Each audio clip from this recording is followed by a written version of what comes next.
변화에 대한 시리즈 설교를 하면서 맨날 그냥 변화되라 변화되라 변화되라 이런 설교보다는 듣고 나면 정말 변화되고 싶은 마음이 드는 그런 설교를 하면 좋겠다 이런 생각을 합니다.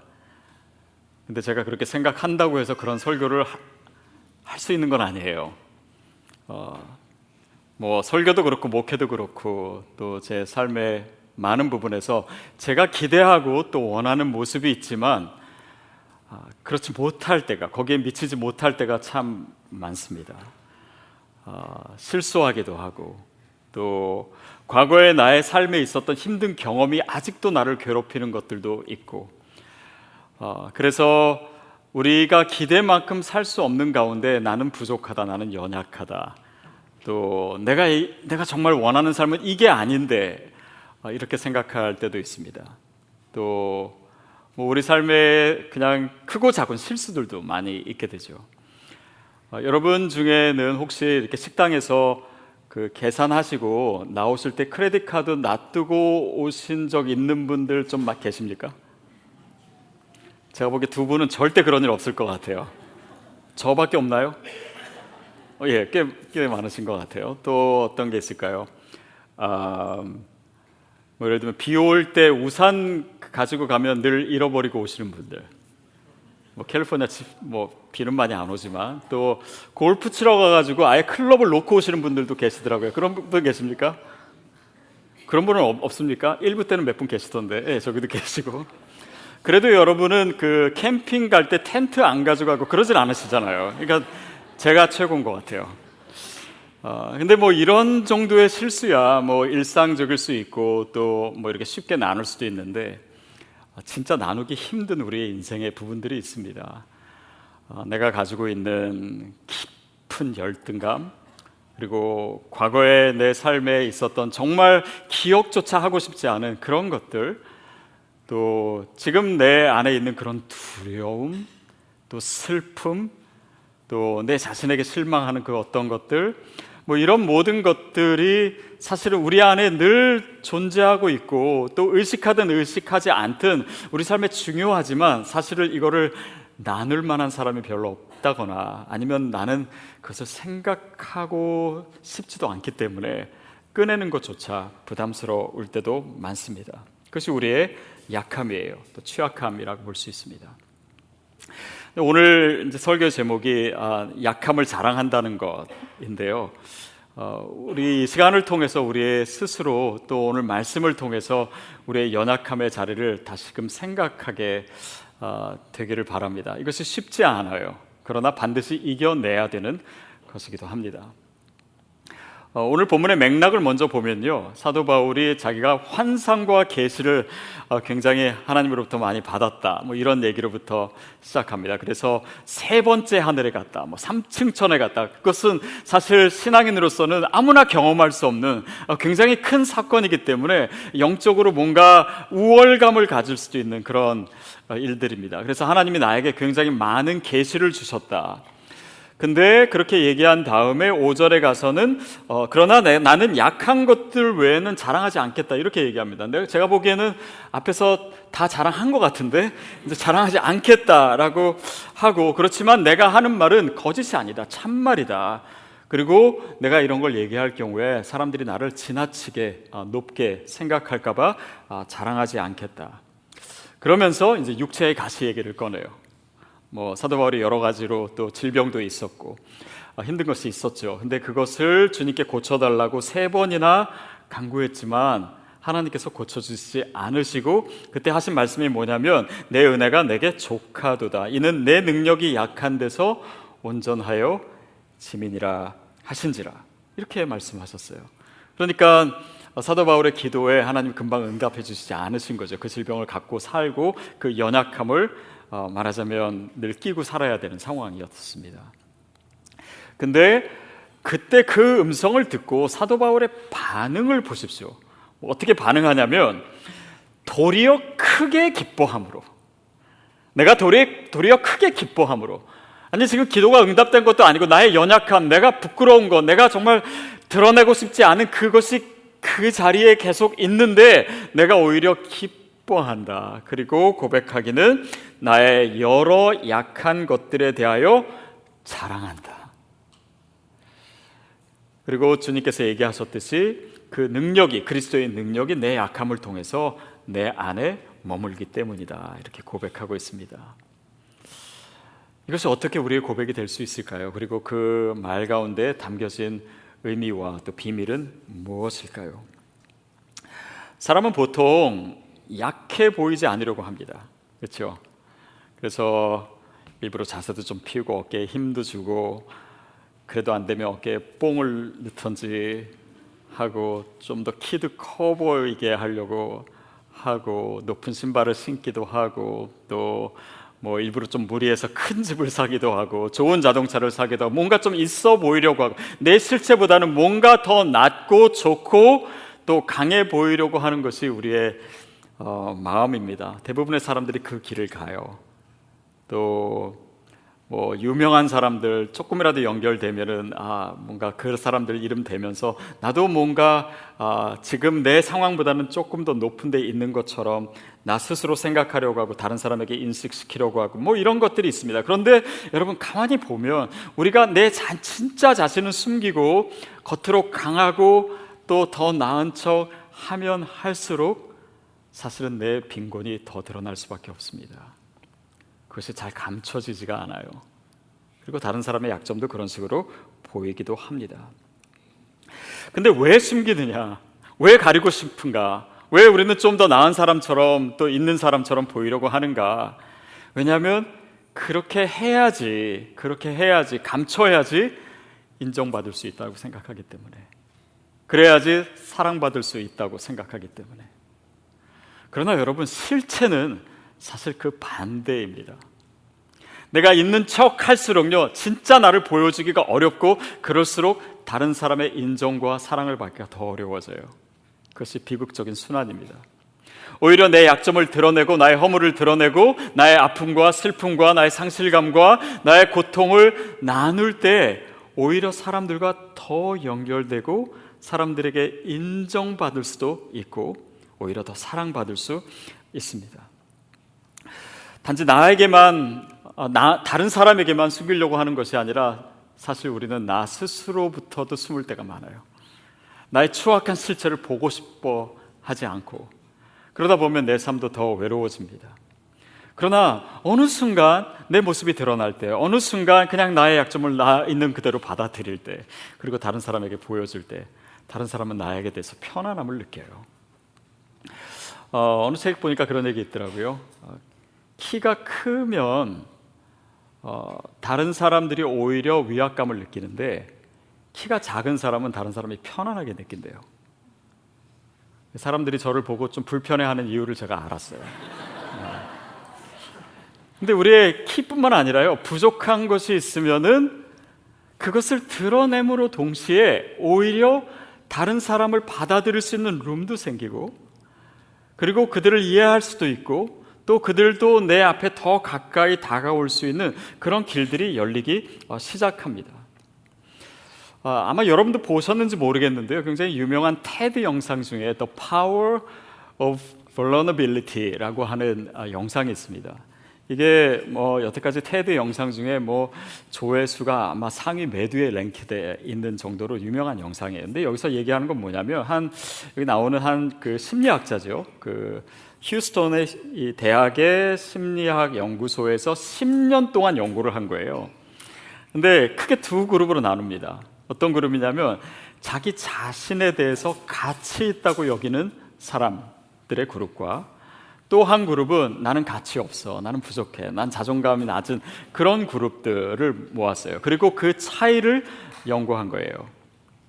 근데 어떤 차이가 있었냐면, 자신감이 있고 내 인생과 내 스스로에 대해서 가치 있다고 여길수록 다른 사람과 연결이 더 잘 돼 있는 거예요. 그리고 내가 가치 없다고 느낄수록, 내 인생에 대해서 나 자신도 만족하지 못하고 그럴수록 외로운 겁니다. 근데 그것보다도 또 한 가지 굉장히 중요한 특징은 뭐였냐면, 누가 더 자기 자신에 대해서 자신감을 가지고 누구보다 더 많은 사람들과 연결되어 있고 소속감을 느끼고 자기가 속한 단체에 대해서 어떤 그런 애착을 갖느냐, 그 사람들의 굉장히 중요한 특징 중에 하나는 자기의 약점을 잘 표현할 줄 아는가 였대요. 그러니까 우리가 약점을 표현할수록 사실은 그렇게 관계가 형성되어 있고 또 그 안에서 편안함을 느끼고 또 자유함을 누리고 그 자유함 속에서 내 인생을 더 가치 있게 여기는 그런 마음과 느낌과 생각이 더 많이 생길 수 있다라고 하는 것이죠. 용기, courage라고 하는 이 단어의 원래의 뜻은요, 이 core라고 하는 그 라틴어가 심장입니다. 심장. 이게 뭐냐면 진정한 용기는 어디서 나오느냐? 내 마음 가운데 있는 진짜 내 안에 있는 것을 그대로 표현할 수 있을 때, 그 감정과 그 아픔과 또 나의 그 모든 경험마저도 나눌 수 있는, 진짜 내 자신이 될 수 있는 그런 용기가 우리에게 필요하고 그것이 우리의 삶을 더 아름답게 만든다라고 하는 것이죠. 그래서 오늘 그 정신과 의사분이 한때 이제 큰 병원에서 그 응급실에 오래 근무했었는데, 이제 응급실에 이렇게 뭐 다치거나 아픈 사람들이 오잖아요. 근데 그들 중에는 몸이 아파서 오는 사람도 있지만 마음이 아파서, 우울증이 너무 심해져서, 자살 충동이 너무 강해져서 그렇게 해서 응급실을 찾는 사람들이 꽤 된대요. 근데 이분의 얘기로는 그런 사람이야말로 사실 용기 있는 사람들이다. 내가 도움이 필요하고 내가 힘들다라고 하는 것을 표현하는 것이고, 다른 사람에게 도움을 요청하는 그 자체가 굉장히 우리에게 필요한 용기이다라는 거예요. 만약에 그것을 우리가 드러내지 못하고 또 그것을 감추려고 하고 말하지 못하고 또 누구에게도 나누지 못하고, 그러면 그것이 다른 방법으로 또 나쁘게 더 표출될 수 있고, 그것을 가리기 위해서 우리는 더 철저하게 가면을 써야 되고, 또 나의 성공으로 그것을 가리려고 하고 다른 성취로서 나 자신을 표현하고 하는데 내 자신, 내 진짜 모습은 방치해 놓는 그런 인생이 될 수 있기 때문입니다. 그래서 상담하는 거의 유익 중에 하나가 어떤 거냐면, 자기의 이제 힘든 경험들을 같이 나누잖아요. 그러면 이렇게 나 자신도 꺼내기 싫은, 그런 대면하기 싫은 그런 이야기를 처음 하고 나면은 조금 더 그거에 대한 나의 상한 마음이 줄어드는데, 2번, 3번, 4번 그것을 계속 반복하는 순간 그 고통의 지수가 10에서 9에서 8에서 점점 더 줄어들고, 나중에는 굉장히 일상적인 대화이고 내가 이것을 컨프런트 할 수 있도록 나에게 굉장히 익숙해진 것이 될 때 그 안에서 치유가 일어난다라고 하는 것입니다. 그러니까 결국 우리의 약점을 드러내는 것 자체가 우리의 정신적으로 굉장히 건강하게 만든다는 것이죠. 사실 이게 다 심리학에서 하는 이야기입니다. 근데 저는 이런 심리학적인 이야기들이 어떻게 생각이 되냐면, 사실은 이 모든 것이요, 하나님과 우리의 관계 가운데 이미 있는 것이에요. 복음 가운데 이미 나타난 것입니다. 그런데 뭐 심리학이든 아니면 다른 분야든 이것들을 부분적으로 적용한다든지 그것을 발견해내는 거예요. 다시 말하면 하나님이 우리를 사랑하셨습니다. 있는 모습 그대로, 우리의 약점 그대로 사랑하셨어요. 우리의 허물과 우리의 슬픔과 우리의 어떤 드러내기 쉽지 않은 그 모든 것을 넘어서서 하나님이 우리를 받아주셨어요.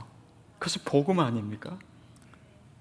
우리의 약점이 있는 그대로, 우리가 죄가 있는 그대로, 그래서 그분의 자녀가 되고 그분 안에서 자유함을 누리고, 우리가 우리의 것을 주님 앞에 다 토로해내고 주님께 회개하고, 그러므로써 우리 삶이 변화되고, 이것이 복음이 얘기하는 이 모든 것들이 사실은 이미 우리에게 주어져 있는 것입니다.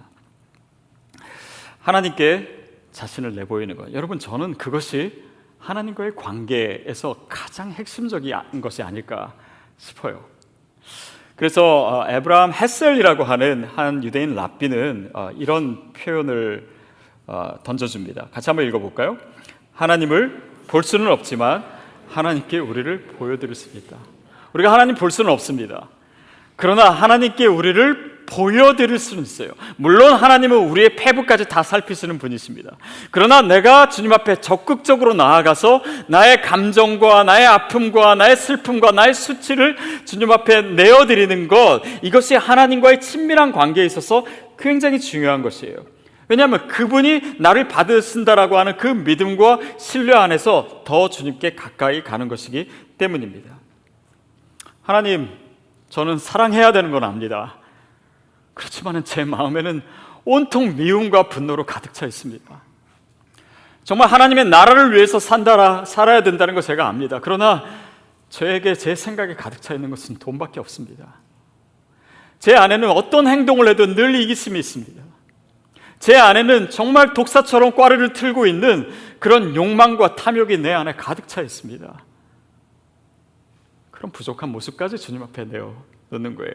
우리가 교회에 올 때도 그냥 또 괜찮은 모습으로 뭔가 신앙생활도 열심히 하고 예배도 열심히, 여러분 그런 모습도 필요합니다. 그러나 내가 하지 못하는 내 안에 이 약함 또 부족한 부분까지도 주님 앞에 아를 수 있어요. 주님, 저는 기도의 씨앗도 안 하고 성령 통독도 안 하고 저는 이렇게 늘 노력해도 잘 안 되는 이렇게 부족하고 연약한 하나님의 자녀입니다.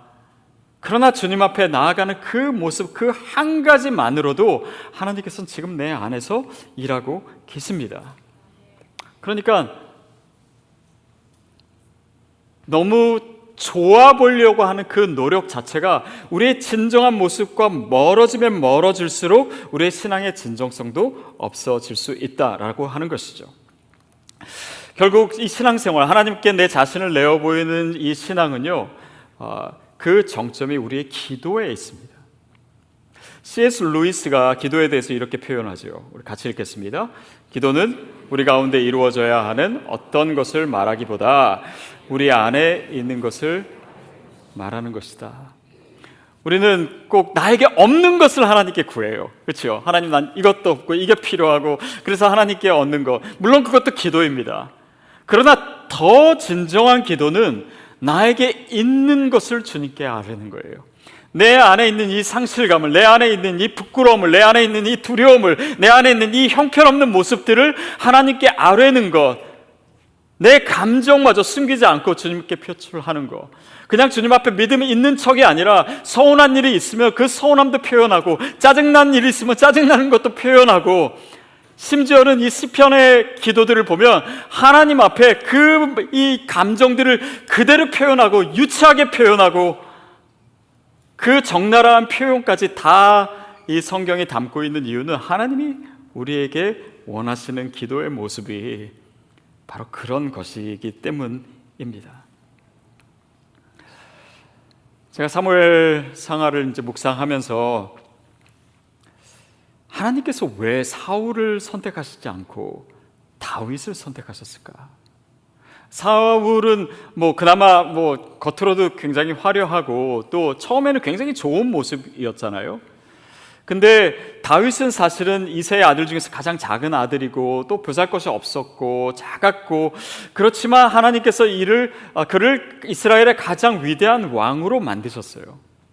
근데 결국 그 차이가 무엇일까라고 했을 때, 다윗은 그 모든 연약함을 그대로 표현하고 그 연약함 가운데 하나님을 의지하고 그 연약함 가운데 하나님을 만나고 하나님의 능력을 경험하고, 계속해서 그가 쫓겨나고 벌벌 떨고 또 골리앗과 싸울 때도 그렇고 그가 죄지었을 때도 그렇고 그 철저하게 연약함 가운데서 하나님과 연결되어 있는 것이에요.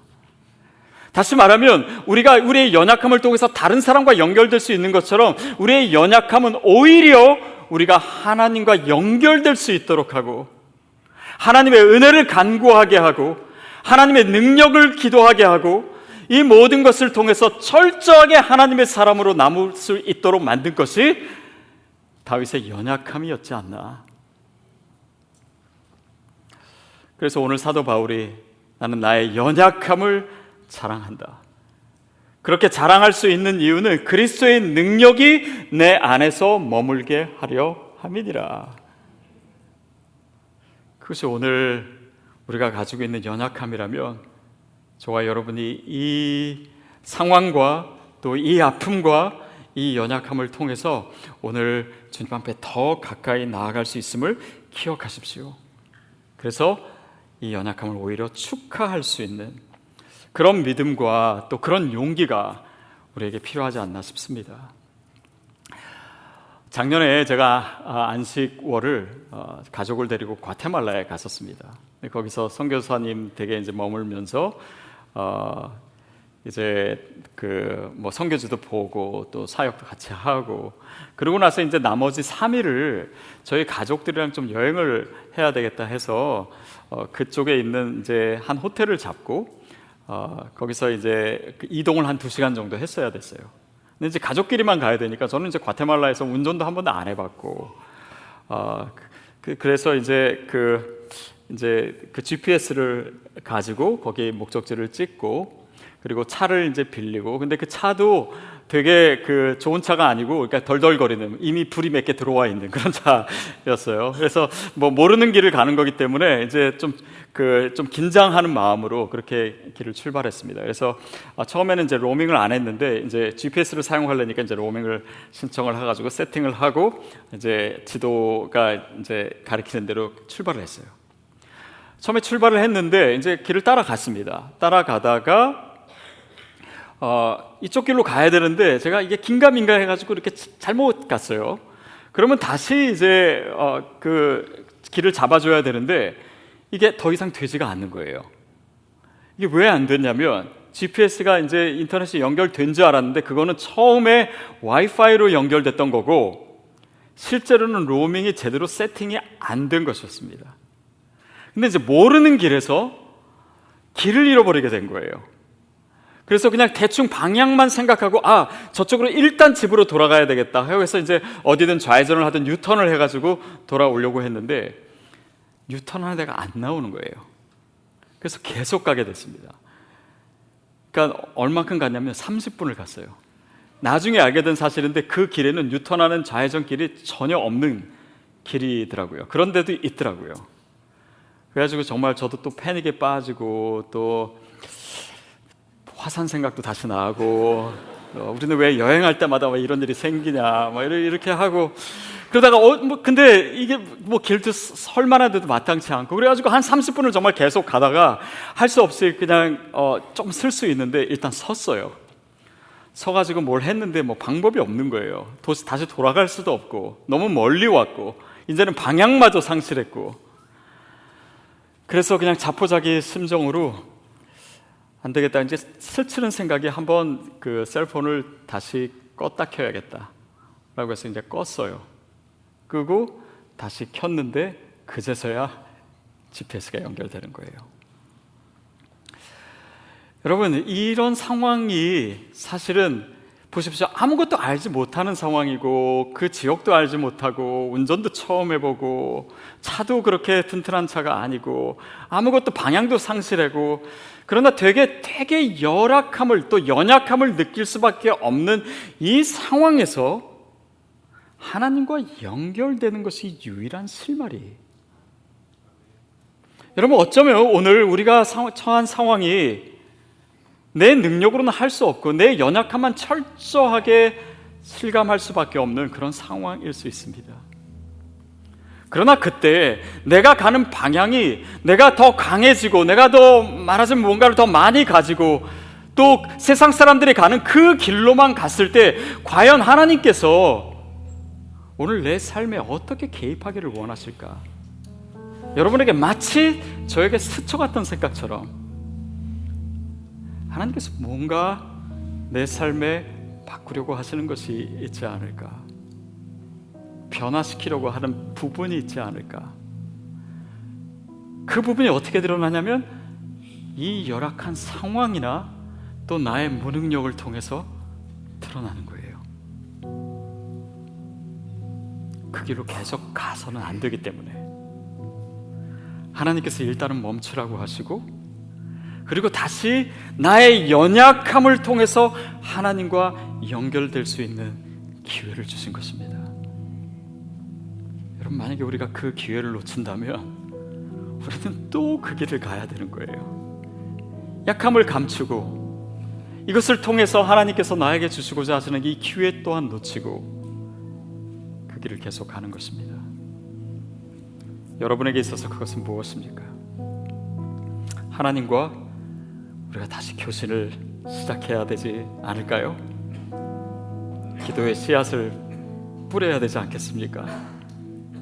그 가운데 우리가 먼저 해야 될 건 나의 연약함을 고백하는 것입니다. 내가 할 수 있는 것이 없구나. 주님, 나는 연약한 존재입니다. 주님, 저는 죄인입니다. 제 자신이 이렇습니다. 거짓된 인생을 살아왔습니다. 제가 믿음이 있다고 생각했습니다. 아니, 믿음이 있는 척 했습니다. 그런 나의 실체를 보니 믿음이 없다는 것을 발견하는 것, 여러분, 그것이 바로 믿음의 시작입니다. 그래서 주님 앞에 나아가는 것입니다. 나의 실체를 볼 수 있도록 주님 앞에 더 가까이 빛 앞으로나 더 가까이. 그러면 마치 그 빛으로 인해서 평소에 안 보이던 먼지들이 보이는 것처럼 내 실체가 드러나게 돼요. 마치 카메라 조리개를 돌려서 정확하게 초점을 맞추는 것처럼 내 자신을, 내 연약한 모습을, 나의 추한 모습을, 나의 상처받은 모습을 그대로 보는 것입니다. 그리고 그것을 주님 앞에 내어놓는 것이에요. 나아가는 것입니다. 그러는 가운데 나를 둘러싼 문제가 상황의 문제가 아니라 나의 문제였구나. 이 많은 문제들이 눈에 보이는 문제가 아니라 영적인 문제였구나. 하나님과 연결되는 문제였구나. 이것은 내가 풀어야 될 문제가 아니라 이미 하나님께서 다 풀어놓으신 문제이구나. 그것을 깨닫게 되는 것입니다. 여러분, 혹시 지금도 우리의 연약함을 감추기에만 너무 힘을 쓰는 나머지 내 내면도 약해지고 이것을 나누지도 못하고 그 연약함을 부둥켜 안고 사니라 쉽게 관계 앞으로 나오지도 못하고 공동체 앞으로도 나오지 못하고 그런 분이 있다면 여러분에게 하나님이 주시는 용기가 있게 되기를 바랍니다. 우리가 믿음의 공동체로 모였습니다. 우리가 다 온전한 사람이 아니에요. 부족한 사람입니다. 또 우리 안에 있는 상처도 있습니다. 다 괜찮은 척, 문제가 없는 척 그러기 위해서 우리가 모인 것이 아니라 우리의 아픔을 나누기 위해서. 괜찮습니다. 상처받아도 괜찮아요. 그것으로 인한 부작용이 내 삶에서 지금 가득 차 있는 그 모습 그대로 괜찮습니다. 주님께서 우리를 그렇게 받으셨기 때문에 우리가 여기 있는 것이고 또 그것을 통해서 서로의 관계를 통해서 하나님이 나를 이 연약함을 어떻게 품으셨는지 그것을 배워가기 위해서 또 서로가 서로에게 격려가 되고 위로가 되기 위해서 우리가 모인 것 아니겠습니까? 여러분, 그럴 때 우리 안에 있는 그런 연약함을 내보이기 시작할 때 내 안에서 하나님의 능력이 움직이고 있음을 우리가 깨닫게 될 것입니다. 그 연약함을 고백할 때 하나님과 연결되어 있음을 우리가 확실하게 느낄 거예요. 내가 평소에 그냥 공허하게만 생각했던 그 하나님의 사랑과 용납과 그 복음의 메시지가 이것이 실제이구나. 그것을 내가 느끼고 누리며 살 수 있습니다.